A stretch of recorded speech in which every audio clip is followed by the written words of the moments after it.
Hello, I'm Jyotika. Welcome to excellingpsychology.com. In today's class, I'm making a video upon request from one of my subscribers.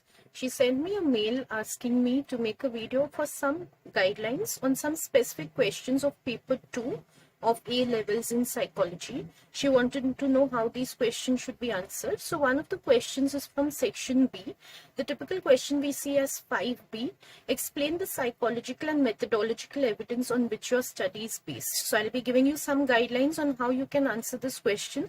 Also, because this question is connected to the previous question, which is 5A, I'll be very briefly discussing that as well. Also, she wanted to know how she should go about answering the 12 marker question at the end of the paper, of paper 4. So typical question 6, in which they give you a statement and ask you to what extent you agree or disagree with that statement. So in this lesson, I'll be addressing both these type of questions. Okay, first let's deal with the question that comes in section B. Now the student who sent me the mail has not told me which specialization she's pursuing at her A levels. So has she taken abnormality or consumer psychology, health psychology? That's something she's not mentioned. So I'm just trying to take examples from different places so that all of you can be helped to some extent. Nonetheless, no matter which specialization you have opted for, your school has opted for, the pattern of answering is the same across specialization. So like we have a question here from psychology of abnormality.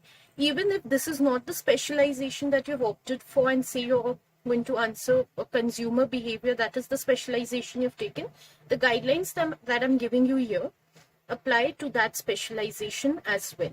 And coming to question 5A, like I told you, I'll be discussing it only briefly to give you a context to the next question.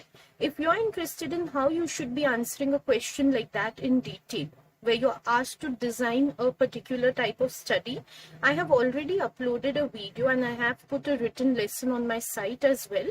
I've called it Designing an Interview Study for IB Psychology. Now, nonetheless, even if though the lesson is targeted for IB psychology, it applies to A-level students as well. Exactly the guidelines that I have given in that lesson for designing a research study for IB students, the same guidelines apply to you when you are designing a research study for paper 2 or paper 4. So if you want to go in the depth of this question 5A, you want deep guidelines, please refer to that video. I'll put a link in the description box below if you're watching this on YouTube, and I'll put a link for that lesson on my site if you are viewing this lesson on my site. Okay, so let's come to question 5A. Question 5A always asks you to design a study, obviously from the topics that are a part of your syllabus. So the study that you have to design is concerned with some subtopic in the specialization that you have opted for. To be able to explain to you better, I've taken an example of what type of a question can come here. This is a hypothetical question. It has not been asked in past papers. It can be one of the questions that is asked in future. Okay, so let's look at the question. The question asks you to design an observational study to assess whether a sample of students is suffering from body dysmorphic disorder. Okay, BDD comes within the topic of obsessive compulsive disorder. It has been covered very well in your guidebook by Professor Craig Roberts. So I definitely recommend reading up that, even if you have been asked to follow some other guide when it comes to your syllabus. And because this is very much a part of your curriculum, it definitely can come as a question. It has been asked in different ways. BDD questions have come in the past papers in different ways. Okay, right now you are asked to design an observational study. I told you I won't go into depth, so I'll just give you an overview of how you might design such an observational study. No matter which research study you are preparing, you have to start with an aim. The aim is always derived from the research situation presented to you. So in this case, your aim is to assess BDD in a sample of college students. Now, in this type of a question, keep in mind two things. You've been directly asked to prepare an observational study. So you have not been given a choice between research methods. Sometimes you are given a choice where you're simply asked design a study. In that case, you're free to design whichever type of study you find suitable to the situation. Here you have directly been asked to design an observational study. So that is one. Second is, they have also defined the sample, not very deeply, but the main characteristic of the sample has been defined, that it is a sample of college students. Why you need to keep both these things in mind is because when ahead you're going to be justifying why you have taken up a research design or why there is a sample of college students, you really have not had much of a choice. So you don't go much in depth of why you have selected, or you don't go much into the justification of why this is your research design or why this is your sample, because you have been asked and there is no other way to go about preparing your study. Okay, the aim is to assess BDD in a sample of college students because that is what is mentioned in the question. The method you are taking up is observation. Within observation, you're free to choose which type of observation you would like to take up. So one possibility I have presented here, it's not like taking up controlled observation is wrong. You can also take up controlled observation. Here I have proposed that naturalistic observation should be undertaken for the type of study that we are planning. Also, this naturalistic observation needs to be longitudinal in nature. The question of why justification is something we do in the next part. So when you're answering 5A, question 5A, you do not justify anything. Okay, you don't answer it the way I have written here. I've just given main points. So you don't just jot down a series of points and answer the question. Obviously, you write a full essay. All this needs to be covered in your essay in detail, but only descriptively. Explanations, justifications, reasoning should not be a part of your answer in 5A. So keep that in mind. So when you write naturalistic observation, you don't start justifying that naturalistic observation because it is suitable, because I want to study everyday behaviors of the college students. No because over here. Okay, you just say it will be a naturalistic observation that will be conducted longitudinally.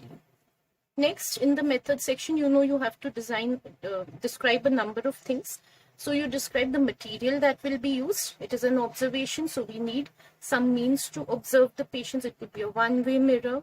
It could be simply direct observation, in which case there is no material involved. Okay, so the experimenter himself becomes a part of the material because he's going to be observing through his eyesight. In that case, you need not mention material, but if you're using one-way mirrors or CCTV cameras, that needs to be mentioned, or a video recorder. Besides that, checklists are going to be a part. We'll see that later, and audio recorders. We also want to hear certain interactions of the participants. Next, we have the settings where we will be conducted. Setting should also be very thorough. So not loosely that it will be conducted on the college campus. Within the college campus also, where the study will take place, you need to mention that. So here I have mentioned it will be conducted in the hostel, in classrooms, in restrooms of the students in the college campus. How long the study will be conducted, we definitely need to give a rough duration. So for 3 to 4 days is apt for this study. Again, why it is apt, something we're not discussing here. That's a component of the next part of the answer. So let's not mention it here. Next, we have who will be the parties to the study. Because it's an observation, we need to define both who is going to be doing the observation as well as who is going to be observed. As to who is going to be observed, we don't have a choice. That is a part of the question itself. Who will be doing the observation? 3 or 4 observers. What their qualifications are, why they are going to be the ones observing. Why they're going to be the ones observing is going to be a part of the next part of the answer. Who will be the observers need to be mentioned in detail. They're descriptive. So their demographics, their experience, their designation, whatever is relevant to this part of the study as a descriptive of who are the observers, that question needs to be addressed here. Okay, again, like I told you, if you want to know in detail, please visit my other video where I have gone in the depth of how you should be describing a study. Next, when it comes to procedure, procedure is standard for all research, no matter which method you're using. You always start with informed consent. You can also include ethical approval from a research committee. That can also be your first step when it comes to procedure. Next, you mention with respect to the nature of the research method you've chosen. Now here, because it is observation, you just say that you're going to be recording everyday behaviors in specified settings. Finally, you debrief participants who have been a part of your observation, again following ethical standards which are there. Next, in any study, we describe data analysis. In data analysis, in this case, because we are using checklists, we need to code. What we need to code, again, we'll be looking at the next part, but coding is involved here. And because coding is involved and there are multiple raters, there is going to be a need for establishment of inter-rater reliability. Why I have just run you through this section is because next I will not be able to explain the next part of the answer without reference to this part of the answer. So you might have many questions in your mind from what all I have told you. Those questions are not answered in this video, they are answered in another video. Okay, let's come to the question that has actually been requested for now. Explain the psychological and methodological evidence on which your study is based. I just gave you a context. In context, I want you to keep what type of an observation we are doing. I'm sure you've grasped the main point. So we are basically, I'll just revise it. We're doing an observation in the college campus of certain college students in their hostels, restrooms, classrooms. We are observing them. We are noting their interactions, both what they're speaking, their communications, as well as we are looking at some of their behaviors to determine if any of them are suffering from body dysmorphic disorder. And this is a study we are conducting over 3 to 4 days. So it's a longitudinal study. Okay, now keeping this in mind, let's understand what we mean by explain the psychological and methodological evidence on which your study is based. Even when I teach my students, when I prepare them for paper 4, when they look at the wording of this question for the first time, there are too many doubts in their mind. So all students, because the way the question is worded, it seems a little complicated to them.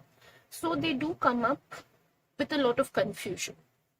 The first thing is, and which goes through every student's mind, also something that has been noted in candidate responses by examiners, that there is too much confusion about what constitutes psychological evidence and what constitutes methodological evidence. Now, because both are mentioned separately, students do understand that they need to separately speak about psychological evidence and separately about methodological evidence. Also, when they see 8 marks, they realize that 4 marks are dedicated for psychological evidence, 4 are dedicated for methodological evidence. But exactly what should be covered in which is confusing. Also, once the confusion is done away with, just by defining the difference between the two, they are still not able to relate it to the particular study that they have designed. So all this type of confusion I will be dealing with now. Okay, first let's understand what is psychological evidence. It's just a technical term for saying what have you studied in your syllabus about human behavior and mental processes related to the question asked to you, based on which you have designed the study in part 5A. Okay, so the question was about BDD in this specific case in the example that we have taken. What they're asking in the next section is, okay, we have asked you about BDD. We asked you to conduct an observational study to design one. Now, what have you learned in your syllabus about BDD based on which you have designed this study? That is the question they're asking to you when they're asking you for psychological evidence. You know very well the question that they're asking you is within your syllabus. It's not going to be from outside it. There's no chance. So within your syllabus, definitely you have come across BDD and definitely you have picked up, you have constructed your answer around what you have learned when you learned about BDD in your syllabus. Again, if you take any one particular topic, so it's BDD, or it is something in consumer behavior to do with the retail environment, whatever it is, within that topic also you have studied different aspects. So if we talk about BDD, you have studied it in terms of which type of a disorder it is. It is an anxiety disorder. It is within obsessive compulsive disorders. You have studied the symptoms of the disorder. You have seen the prevalence of the disorder. You have seen what possible causes are there, what effects are there.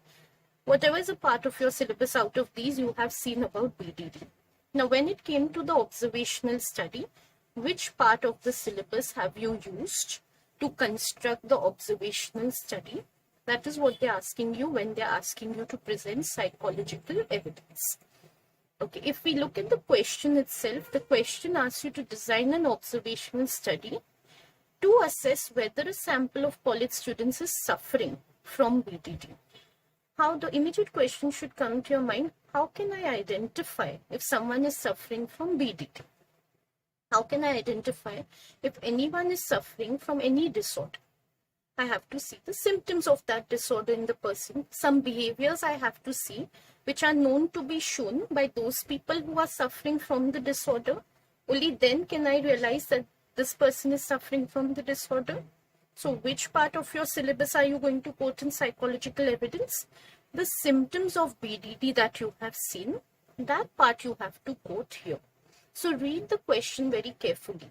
They must have told you many times, all your teachers will tell you many times, that the question holds the key to your answers, always. So here, assess whether a sample is suffering from BDD is directly hinting at the symptoms of BDD. So this is how you connect the question that has been asked with what you have studied. Now, when you design your observation, and there you have mentioned that there's going to be a checklist, that is the key part. There is going to be a checklist based on which you're going to decide whether individuals are suffering from BDD or not. On that checklist, on any checklist, what do you have? You have a list of behaviors. So on that list, you have, okay, if the person is showing this behavior, it is indicative of BDD. If he's showing that behavior, it is indicative of BDD. Like that, you have a list in front of you. How have you decided what are you going to include on that list? It's not a figment of your imagination. You feel BDD patients show this, so let me include this on my checklist. Definitely not. You have studied something in your syllabus about BDD, specifically the symptoms. Based on that symptoms, you have created your checklist. Again, because I just ran through the first part, I did not discuss what all is mentioned on the checklist. Right? But definitely when you are answering a 10 marker, you want 10 marks for describing a study, you are going to go into the finities of what is included in the checklist. How are you going to justify? So when you list out 2-3 sample items on your checklist, how are you going to justify? From where did you get the idea for those 2-3 items? Similarly, if you were to construct a questionnaire or an interview, you would have presented a sample of questions that you're going to ask people. From where did you get the idea that these are the questions you should be asking? If you're doing an experiment, you would have assigned a task to your participants that they have to perform. From where did you get the idea that this is the task they should be performing, for this will show that they are suffering from BDD or whatever the question is? That is something you need to justify in psychological evidence. So when you come to the crux of the research method that you're using, in this case, a checklist is what is helping you determine whether someone is suffering from BDD.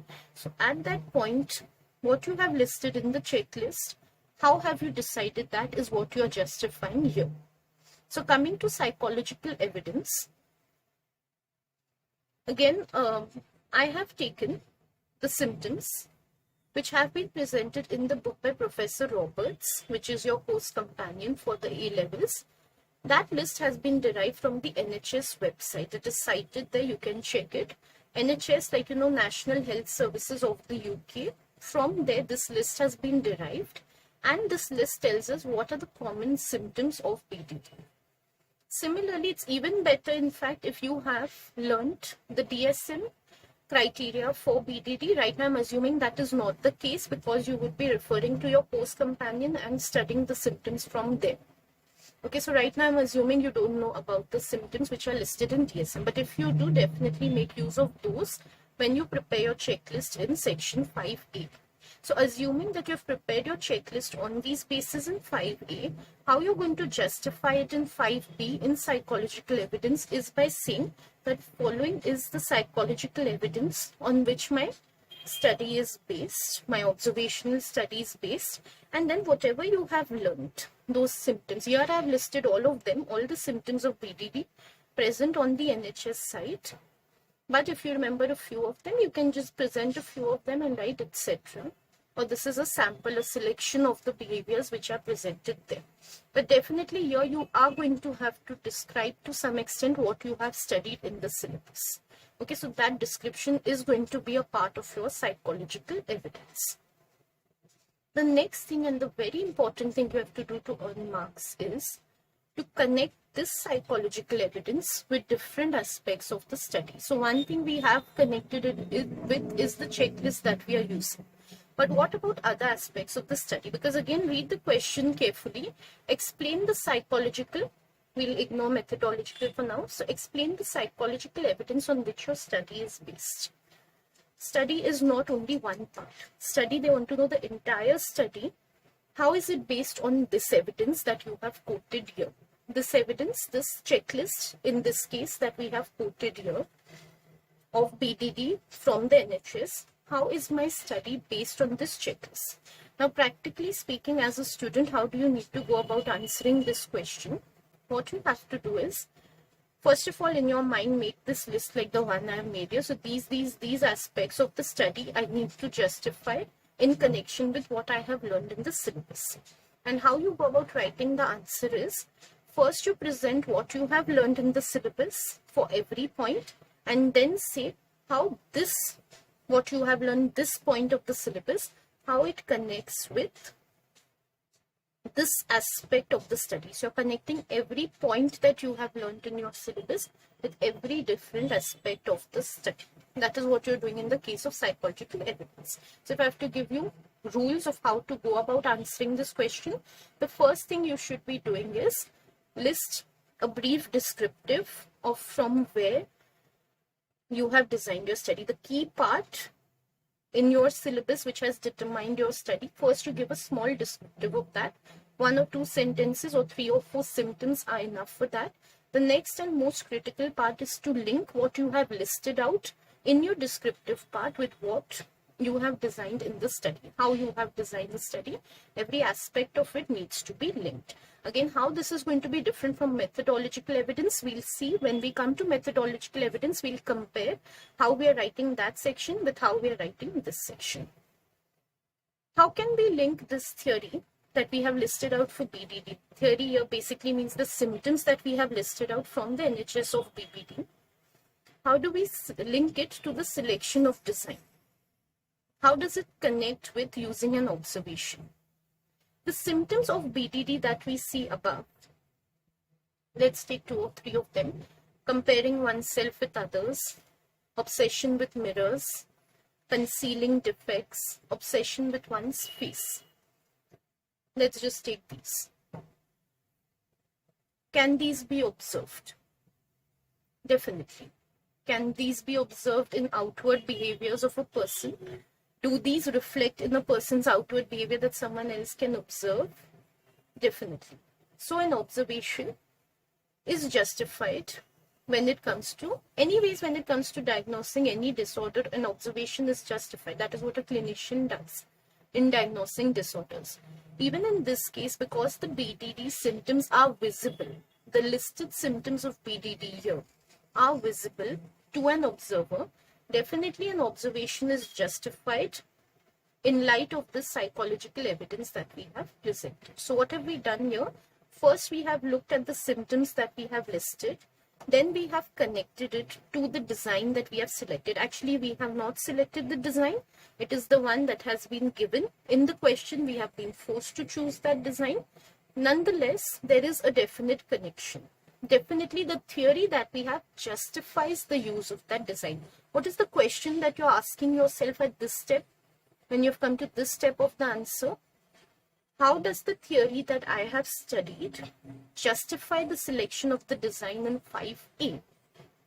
So, how you're going about the answer first, let me describe what I have learned about the given question in my syllabus in brief. Next, let me think how the theory that I have learned justifies the use of the design that has been assigned in the question or that I have selected. Okay, so in this case, how my use of design is justified is because these symptoms which I have studied of BDD lend themselves to observable behaviors which a third party can observe. Therefore, an observation is a suitable research method for this theory. Next, same way we go about linking this with the material used. So, the theory that I have listed out here, the symptoms that I have listed out, how does it justify the material that I have used? Here I had used the material of CCTV cameras, we saw that, checklists, audio recorders. For these symptoms which we have listed here, comparing oneself with others, obsessing about oneself, concealing defects on one's body, does it justify the material used? Definitely.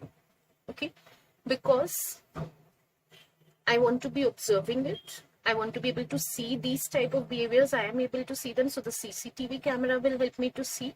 The audio recorder will help me in certain symptoms which are listed later. Appearance anxiety in relationships. So if there is any hesitance while communicating with others, the audio recorder will help me to note that.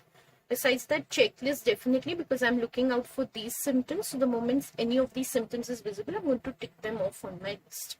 So definitely this theory justifies the material used. Does this theory justify the settings? Definitely, because where am I going to see symptoms like these? Comparison with others, obsession with mirrors, concealing defects in a person's everyday life. And what is the everyday life of college students? Their hostels, their classrooms. If you wish, you can even go into their homes and study if they're not living in the hostel. So that is also fine. The duration of the study, which we had selected, 3 to 4 days. Do the symptoms justify 3 to 4 days? Yes. Okay, do they evidence it? Yes. Because these type of behaviors, these type of symptoms, comparisons, obsessions at one setting, I will not be able to observe them. That is common sense. If I just take half an hour, 1 hour to observe someone, will I come to know all these symptoms?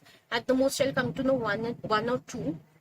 And then how can I be certain that by such a small sample of behavior, such a small instance that I've selected, how can I generalize to that person's everyday behavior?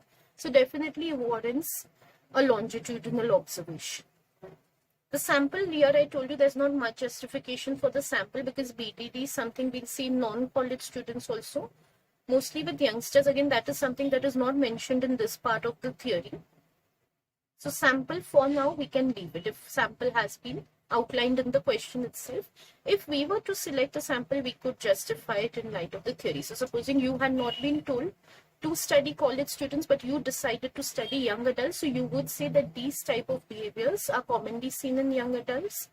Or you can quote that part of the text where you have learned about the age range in which BDD is generally prevalent. So you can cite that also. Finally, the procedure for data analysis, we selected inter-rater reliability, we selected coding, and followed by inter-rater reliability. Now, how is that justified in this theory? When we look at these symptoms, comparison with others, obsession with mirrors, what constitutes obsession with mirrors? How many times a person should be checking out a mirror for me to say that he's obsessed with it? Who decides this? A single person cannot decide this. This is a, we can say, debatable matter, a matter of disagreement. It's a subjective opinion. It's an opinion of what constitutes obsession with mirrors. So definitely the use of 2 or 3 raters and establishment of inter-rater reliability is justified in this case. Okay, so keep looking at the theory and keep noting how it justifies each of the elements. Now, what students typically ask me at this point when it comes to practically writing the answers is so much needed for a 4 marks answer? Because some students are totally absorbed into or obsessed by the marks.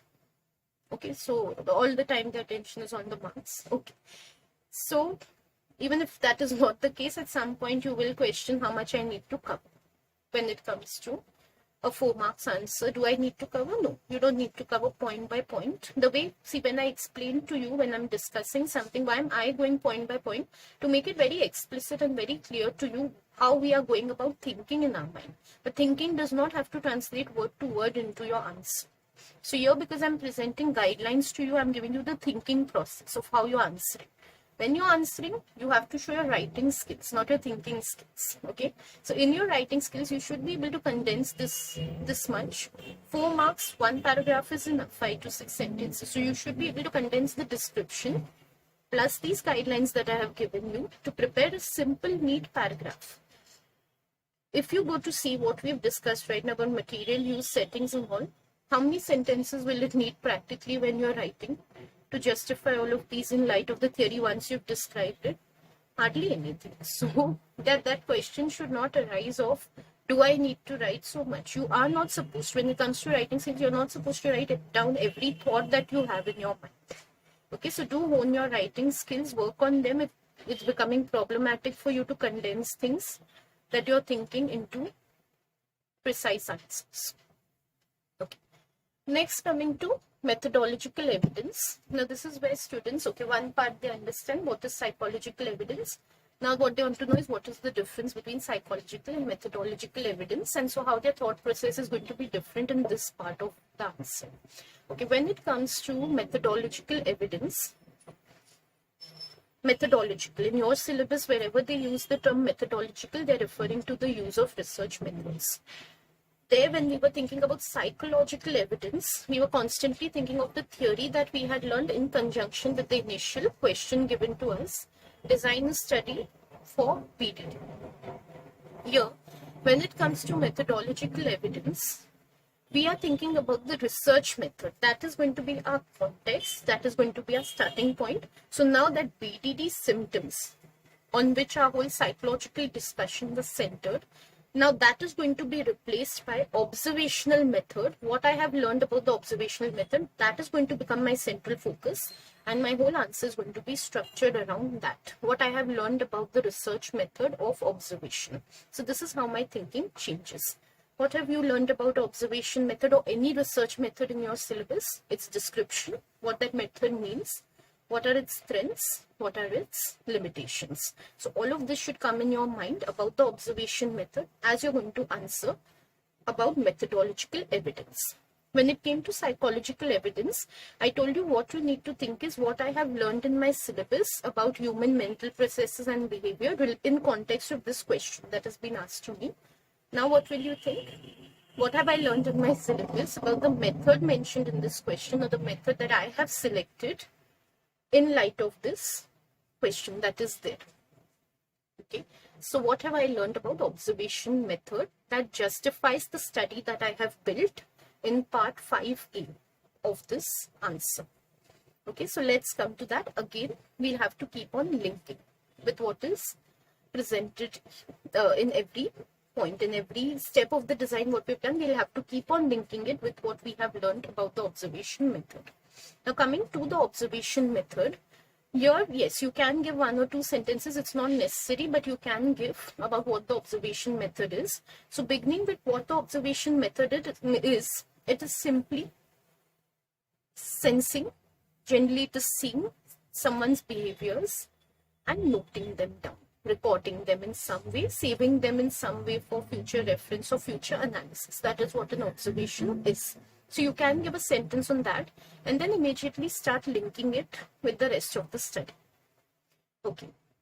The first thing we need to justify of the observation method is the research method in its type that we have selected in 5A. In this case, we chose to do a naturalistic observation.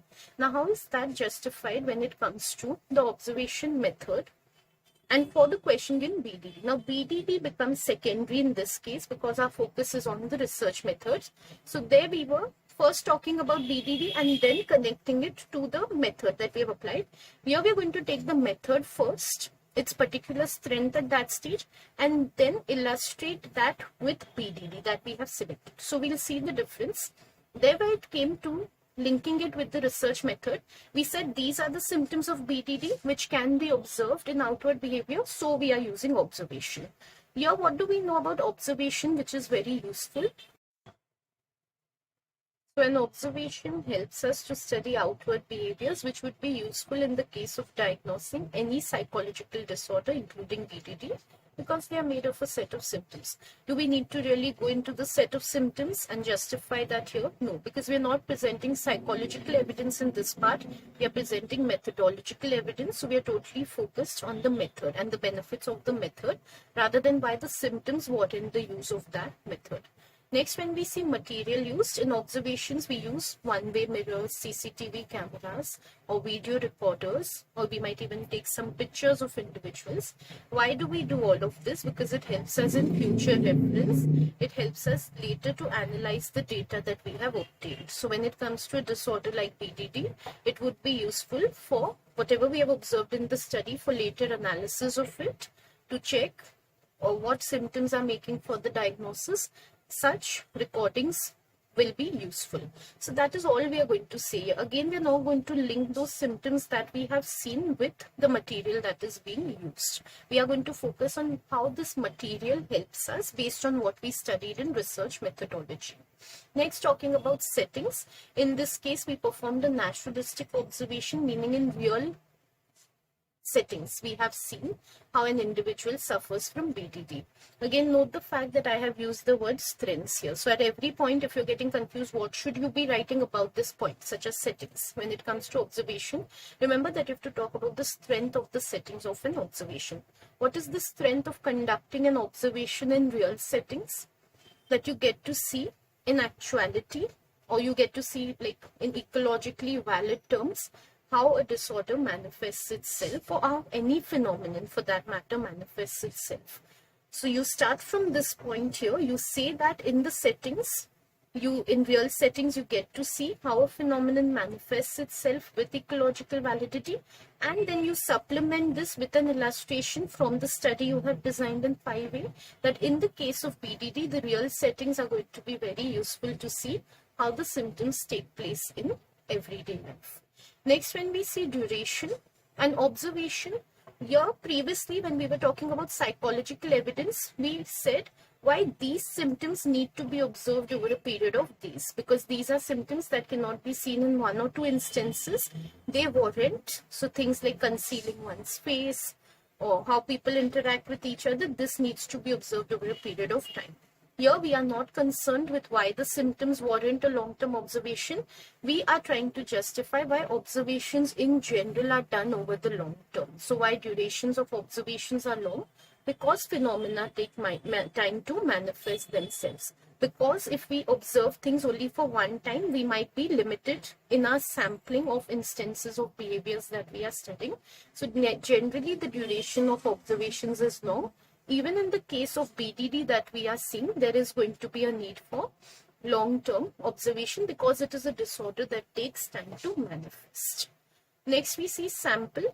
When it comes to observation, again, when it comes to this question, I told you we cannot justify the sample because it has been asked directly from us that this is the sample you should be using. In case we had selected, say, a sample of young adults, in that case, we would have to say that observation needs to be done with the relevant sample in whom the behaviors that we are looking out for will be seen largely, or which sample the phenomenon generally concerns or affects. That is the sample we should be studying. In the case of BDD, young adults are affected by the phenomenon. Again, do we need to justify with the help of symptoms that young adults show these type of symptoms? No. That is not our concern. We are not connecting this with psychological evidence. Next, coming to procedure for data analysis, observations are subjective methods. This is what you need to mention. You have studied this. Observations are subjective. They are open to the interpretation of the observer. The interpretation of the observer cannot be separated from what he has observed, and therefore, observations warrant that we should be coding data, that we should be checking the iterated reliability of the codes that have been established. Also that we should be using checklists. Checklists, why they need to be coded, you can mention that also, because checklists are descriptive in nature. They need to be coded into numbers before they can be processed for further statistical analysis. Again, in the case of BDD, in this present example, because we are looking out for certain specifiers, criteria or symptoms, that is why this part of an observation is very useful. Okay, so again, not looking at particular symptoms, but justifying it with the help of what is the benefit or what is the need to perform this type of a data analysis in the case of this particular research method. So I hope you're seeing how the shift has taken place from, we are justifying the same things. We are again justifying all the steps that we have used in 5A. But in what light are we justifying it? Are we justifying it in context of the theory that we have learned? Or are we justifying it in context of the method that we have learned? That changes. Last part here we'll just discuss, then I'll again give you a difference between the two parts of the answer. Coming to ethics, this is not a part of the theory. This is a part of method. We have seen ethics are a part of research methods. Actually, I would say it should not even be a part of methodological evidence. Ethical evidence is totally separate, but it has been included in the syllabus in this way. They do look out for, in this type of an answer, some mention of ethics. In this particular case, what do you have to link with ethics? The symptoms of BDD, observation with ethics. What is an ethical problem with observation, not with the symptoms of BDD? Ethical problem in observation is people's private life is intruded into. So again, I will not go in the details of the ethical concern of privacy. You have ample description of that in your companions or whichever sources you're referring to. Here, just link it that in observations, there is always a problem of invasion of privacy.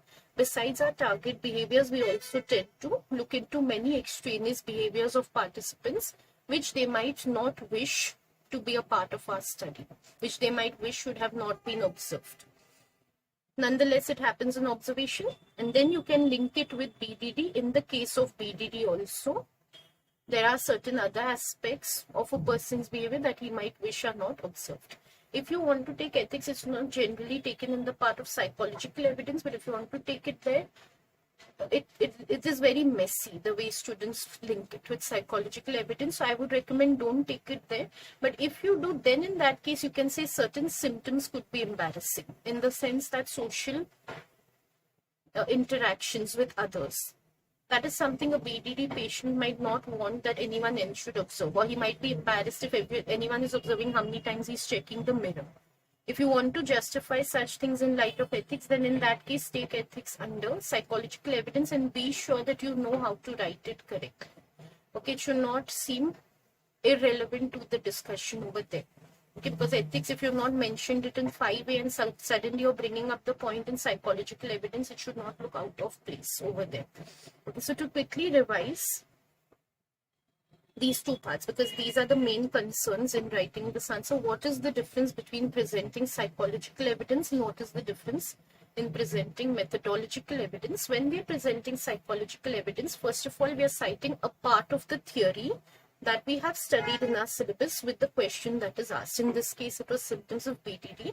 And then we are justifying every step of the research method we have undertaken with the theory, that part of the theory which we have learned in for practical purposes of writing the answer. When we are thinking about what to write, we start with the symptoms in this case, or that part of the theory we are citing, we start with that and then connect it to every point of the research process. So why have I chosen this particular material in connection with this theory that I am presenting here?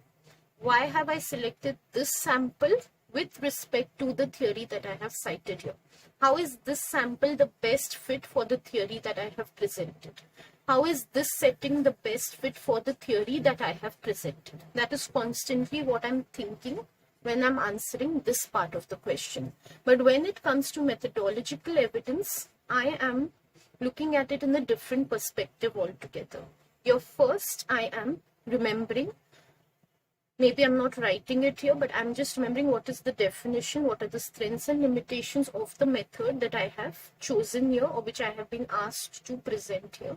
And then every point, for all practical purposes, how I'm thinking about the answer is, for every step of the research process, I am justifying how it is a part of the broader method that I have selected or that has been assigned to me.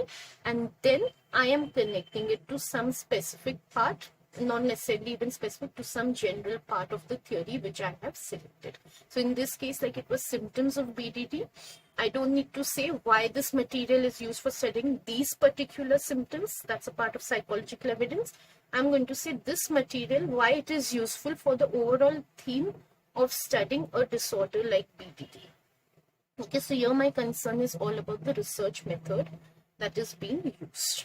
Okay, so this particular setting, why it is selected in case of an observation, and how for the present example of BDD it proves to be relevant. This particular sample, why is it generally selected to be observed, and how does it connect to the theory of BDD which has been asked in the question.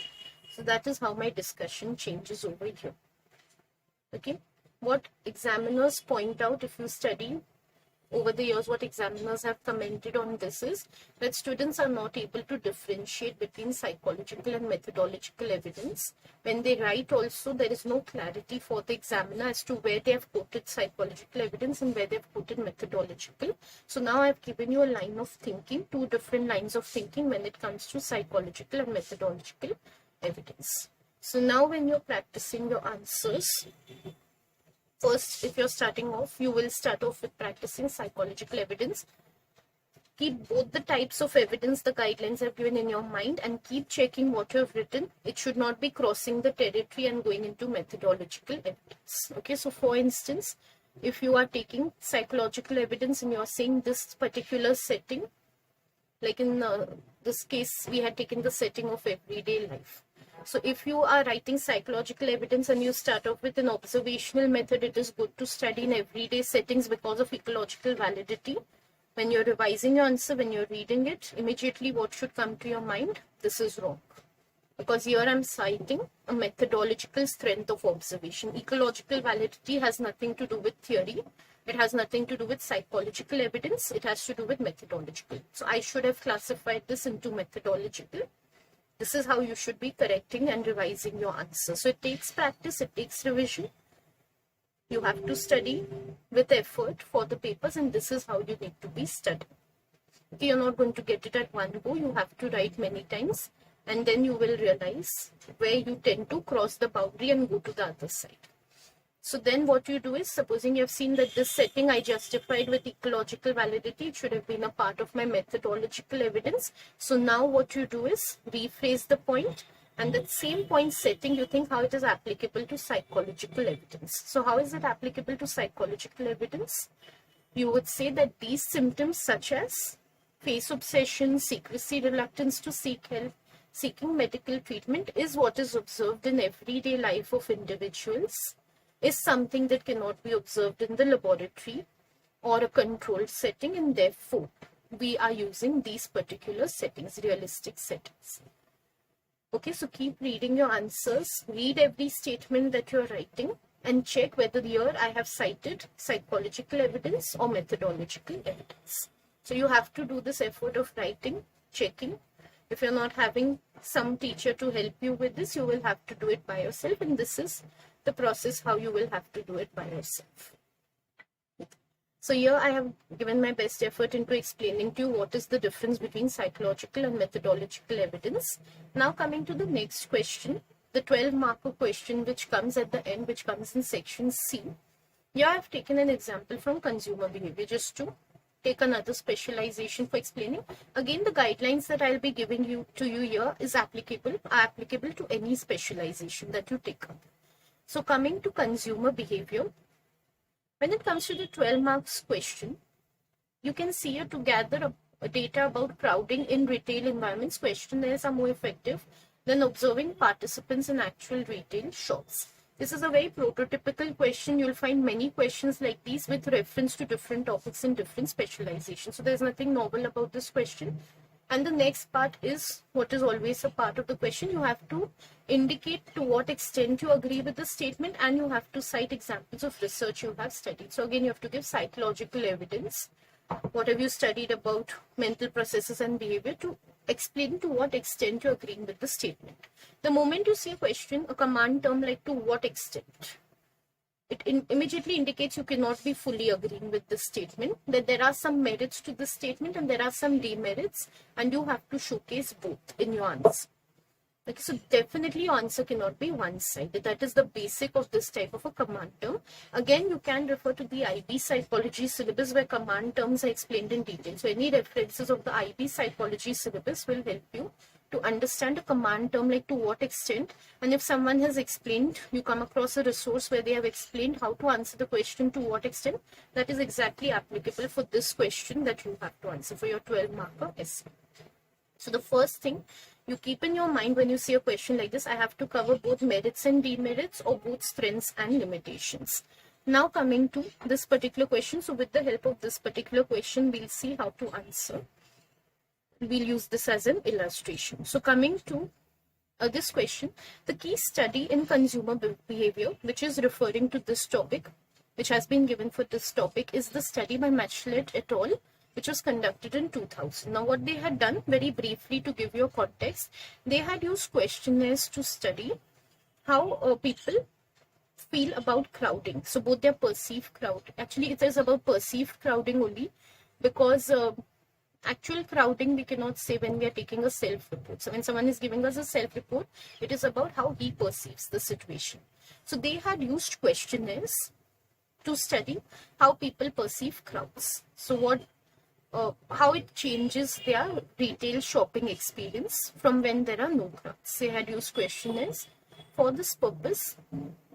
And what we need to keep in mind is, we have to look at the question again very carefully. The key to the answer is in the question. So they used questionnaires, and here they're asking you, questionnaires are more effective than observing.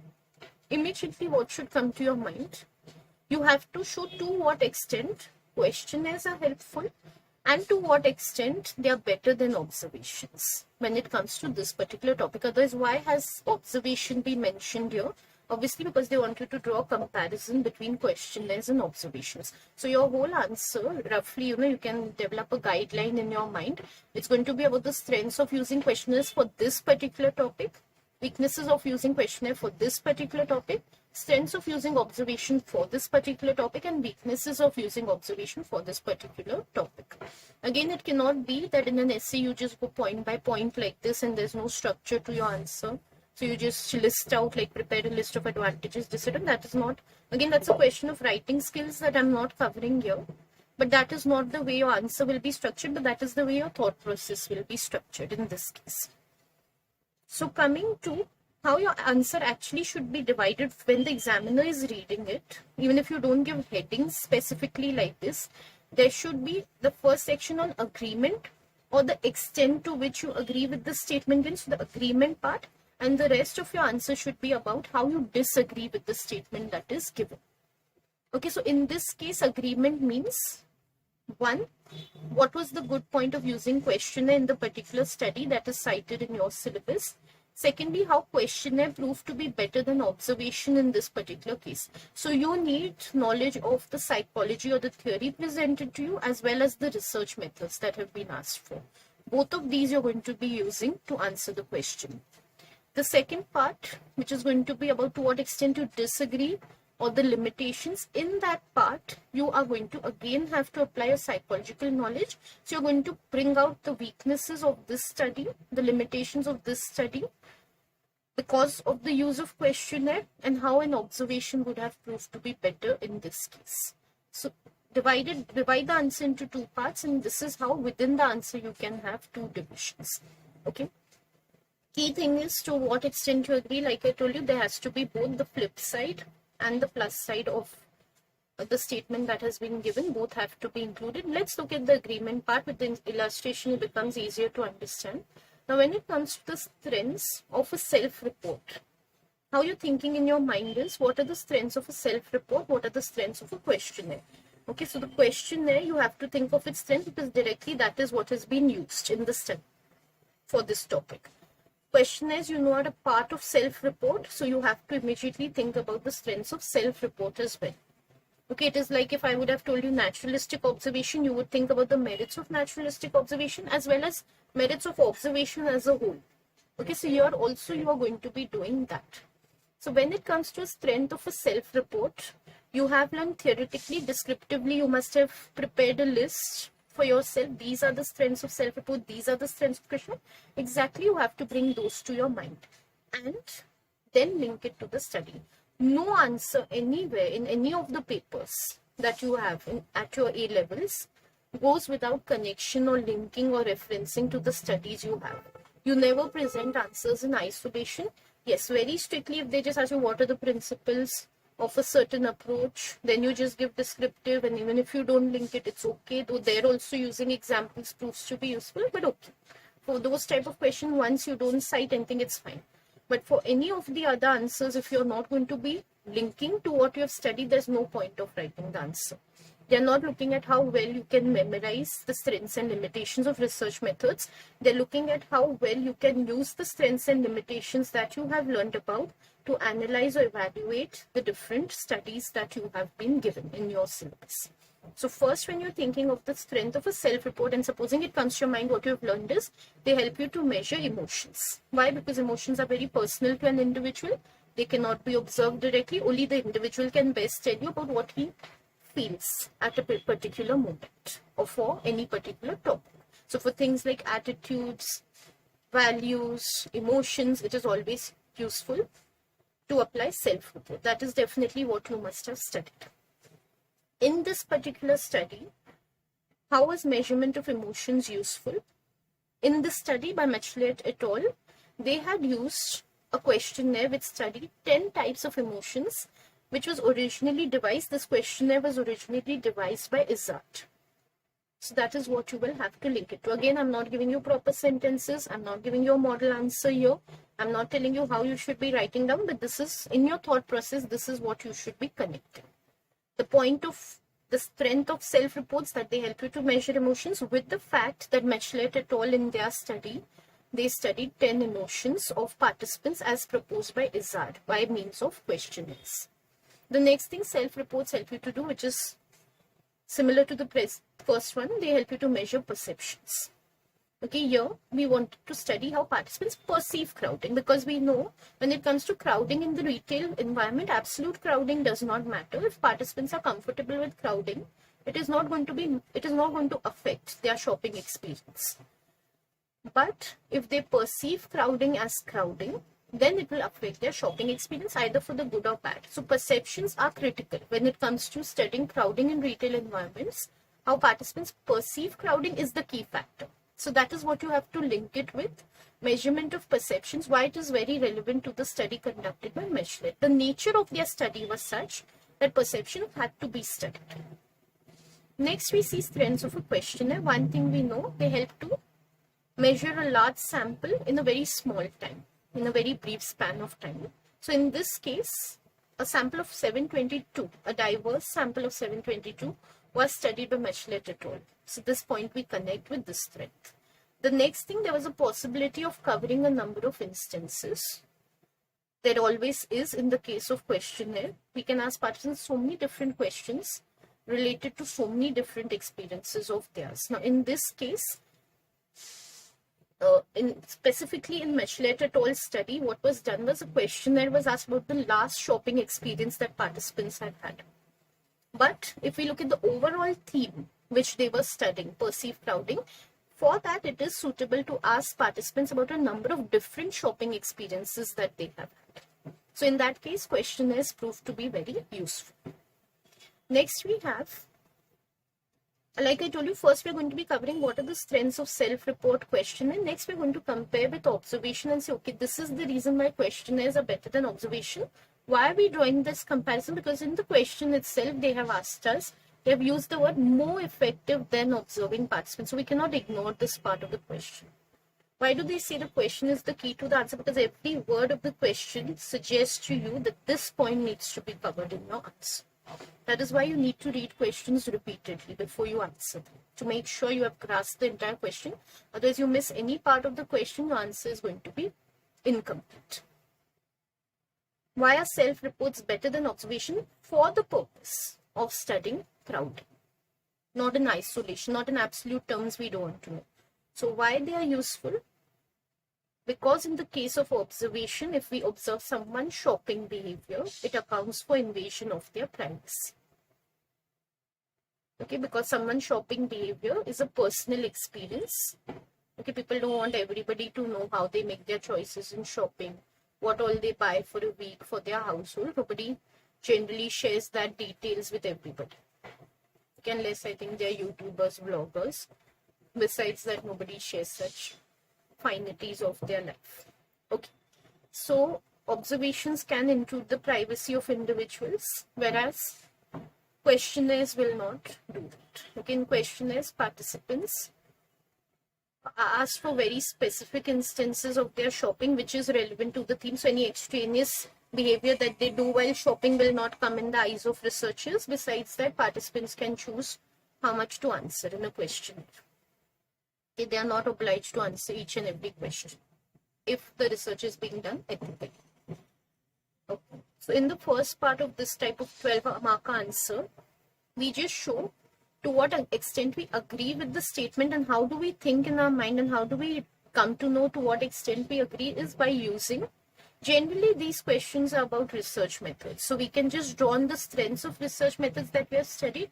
In case they're about psychological theories, which is possible in the case of abnormality. So say, here they're given you a question like about BDD. Okay, so BDD is a disorder that is an obsessive compulsive disorder. To what extent do you agree? So how much of BDD, symptoms of BDD are shared with obsessional compulsive disorders, that you have to list, and which behaviors seen in BDD are not a part of OCD. Say they are better classified as being impulsive control disorders. So that will be the extent to which you disagree that BDD is a part of OCD. So same thing. Okay, so you're seeing what is the overlap between BDD and OCD and what is not an overlap between BDD and OCD. So that is making for two parts of your answer. Because in any to what extent answer, there's going to be a part that supports the statement that is given and one that does not support. And that is how your answer should be divided for all purposes. So coming to back to our question, when we are saying about, generally, like I told you, it's about research methods. It becomes very easy to divide. Agreement will always draw on the strengths of the research method, and disagreement will draw on the limitations of the research method. So when it comes to disagreement, you have to think about what are the limitations of self-report, what are the limitations of questionnaire. So what are the limitations of the particular research method asked? What are the limitations of the class of research methods that this particular research methods belongs to? And because they have raised the question of observation, so what are the limitations of self-report as compared to observation with respect to shopping behavior? So coming to disagreement, to start with, we are talking about limitations of self-report. We know that self-reports are easily distorted because either participants do not know how to express their thoughts correctly onto questionnaires, or because their memories are not very good, especially when it comes to everyday type of experiences, they don't remember much, or because for the past they can't remember what they were thinking in the past, they've not really noted their thoughts, or because sometimes they don't want to answer certain questions. Okay, so they're not being authentic, they're trying to manage their impressions on the researchers. So anything is possible. So because of these, and when we connect them to shopping behaviors also, people might want to portray an image that they're very wise when it comes to shopping, or crowds do not affect them much, they are very resilient in all types of situations. These type of motivations are possible for distorting their image. So in that case, using self-report becomes a problem, and therefore using questionnaires also becomes a problem.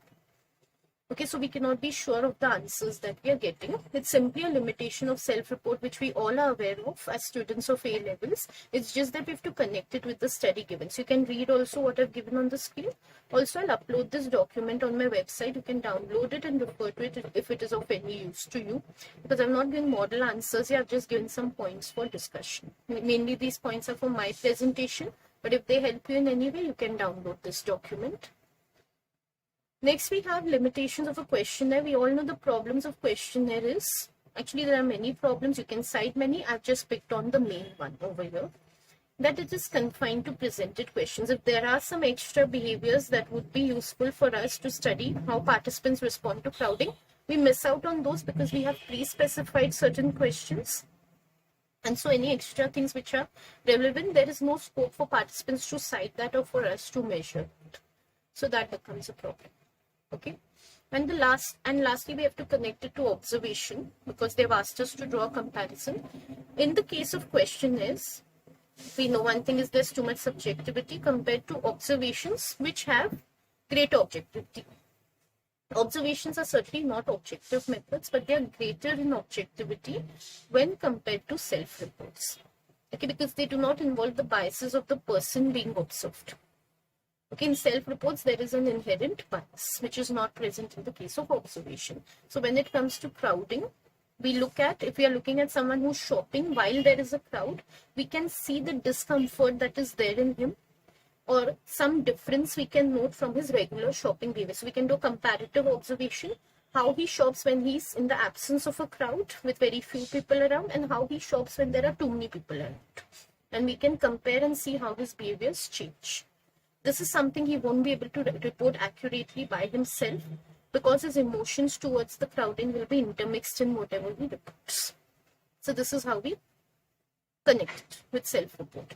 Besides that, what we say is, when it comes to observation, we measure as the experience occurs. Like I told you, participants, when they self-report after some event has occurred, like in this study particularly, they were asked to report after their shopping experience was over. They had to recollect a previous shopping experience, a recent shopping experience, and report from there what they felt like when there was too much crowd, when they were shopping in that situation. This is highly reliant on the memory of participants. They might just remember broadly that they were very angry or very upset, but they would not remember the kind of thoughts they were having or how it changed the way they were deciding what to shop for. They might not remember much. But if we study them at the time when they are shopping, so when we observe them at the time, that time we do not miss out on anything. Okay, we get to see every specific behavior, every specific expression that they are showing as they are shopping. So there's no reliance on memory. It is like we are watching a live demonstration. We are actually watching the instance which is taking place. For these type of 12 mark answers, what we are doing is, we are looking at, again to repeat, to what extent, meaning to what extent we agree and to what extent we don't agree. We have to present both sides of the point. And when it comes to how much we agree, we pick up a research method, draw on its strengths, or we pick up a theory and draw on its strengths. Okay, so to what extent do you believe, supposing I take a very rough question like what we say, non-compliance with medication contributes to heart disease. In health psychology, you might have a question like this. So what have you learned about non-compliance? And with respect to heart disease, which are the studies which are there? So what have been the strengths of these studies? I'm not talking about in terms of the research methods they have used, but to what extent they have been able to demonstrate. So say they have shown that 78% of patients who do not comply with their medication suffer from heart disease. That means they have not been able to explain 22% of the cases. So this is how you draw on the strengths. So strength is that in 70%, 8% of cases it has been proved, it has been established. But in the limitations, which you're going to present on the flip side in the next part of the answer, you say that 22% instances have not been explained. So the limitation of the theory is it's missing on some factors which need to be added for explanation. So in these type of 12 marker questions, you have to be very thorough with your evaluation in terms of strengths and limitations of any research method, any theory.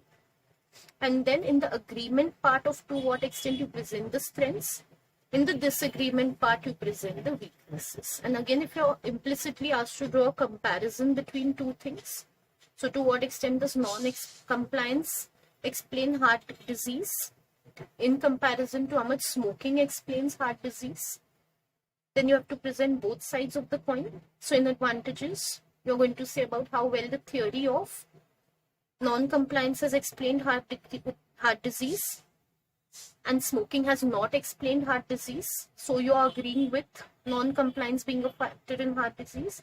And on the flip side, you're going to say to what extent smoking theories have explained heart disease and to what extent non-compliance to medications have not explained heart disease. So that is why you disagree with that much of the statement.